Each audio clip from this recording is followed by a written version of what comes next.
எழுச்சி மிகுந்த வரவேற்பை நல்கி இருக்கின்ற அன்பிற்குரிய தம்பி குமரேசன் அவர்களுக்கு மனமார்ந்த பாராட்டுக்கள். ஒரு சிறிய காயம் காலிலே ஏற்பட்டு எலும்பு முறிவு ஏற்பட்ட காரணத்தினால் என்னால் எழுந்து நிற்கவோ கீழே இறங்கி வந்து உங்களிடம் மரியாதை பெற்றுக் கொள்ளவோ முடியவில்லை. உங்கள் அனைவரிடமும் அதற்காக மிகுந்த மன்னிப்பை கோருகின்றேன். காலையிலேயே இங்கே வந்து காத்திருந்த என்னுடைய அன்பிற்குரிய சகோதரிகள் அத்தனை பேருக்கும் நன்றி நன்றி நன்றி.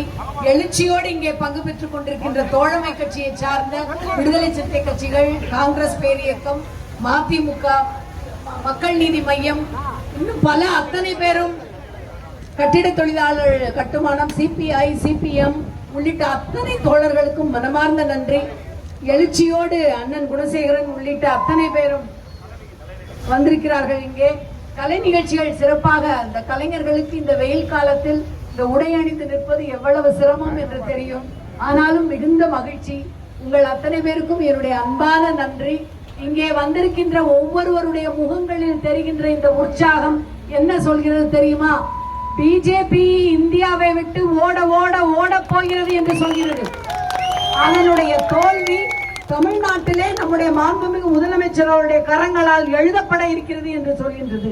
உங்களுடைய ஆதரவினால், உங்களுடைய வியர்வை சிந்திய உழைப்பினால் சென்ற முறை நான் டெல்லிக்கு சென்று நம்முடைய தொகுதிகளுடைய குறைகளை மிகச் சரியாக பேச நேர்ந்தது. ஆனால் இன்று வரை நமக்காக அவர்கள் எந்த நிதி உதவியும் செய்யவில்லை. சென்னை வெள்ளத்தின் பொழுது பள்ளிக்கரணை தான் எப்படி கடுமையாக பாதிக்கப்பட்டது என்று உங்களுக்கு தெரியும். 6-7 முறைக்கு மேல் அத்தனை பேரும் இங்கே வந்தார்கள். அமைச்சர்கள் இங்கே இருந்தார்கள்.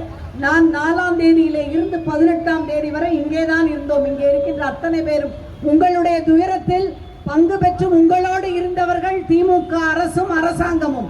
ஆனால் ஒன்றிய அமைச்சர் யாரும் இந்த பக்கம் எட்டி கூட பார்க்கவில்லை. இன்று வரை ஒரு அம்மஞ்சொல்லி, ஒரு நையா பைசா கூட வெள்ள நிவாரணம் கொடுக்கவில்லை. மறக்க கூடாது, மறக்கவில்லை என்பதை நீங்கள் அத்தனை பேரும் கூட்டணி கட்சியிலே ஓட்டு போட்டு உதயசூரியனுக்கு ஓட்டளித்து அவர்களுக்கு டெபாசிட் இழக்கின்ற வகையிலே நீங்கள் நிரூபிக்க வேண்டும். நினைத்து வைத்துக் கொள்ளுங்கள், நாம் தமிழர்கள், தமிழச்சிகள் நமக்கு ஏதாவது வஞ்சகம் செய்தால் அதை மறக்க மாட்டோம். நிச்சயமாக பதிலடியை திருப்பிக் கொடுப்போம். வருகின்ற தேர்தலில் அதை நாம் நிரூபிப்போம். அனைவரும் உங்களுடைய அன்பான ஆதரவை உதயசூரியன் சின்னத்தில் அளித்து என்னை பெருவாரியான வாக்கு வித்தியாசத்தில் மாண்புமிகு முதலமைச்சர் அவர்களுடைய அந்த நல்லாசையோடு டெல்லிக்கு அனுப்பி வைப்பீர்கள் என்று நான் நம்புகின்றேன். மிக குறிப்பாக இந்த காலை நேரத்தில் வெயிலில் காத்திருந்து இவ்வளவு எழுச்சி மிகுந்த வரவேற்பை தந்த இந்த கடைக்கோடியிலே இருக்கின்ற உடன்பிறப்புகள், தோழமை கட்சி தோழர்கள், சகோதரிகள் அத்தனை பேருக்கும், கலைஞர்கள் அத்தனை பேருக்கும் என்னுடைய அன்பான நன்றி நன்றி நன்றி நன்றி.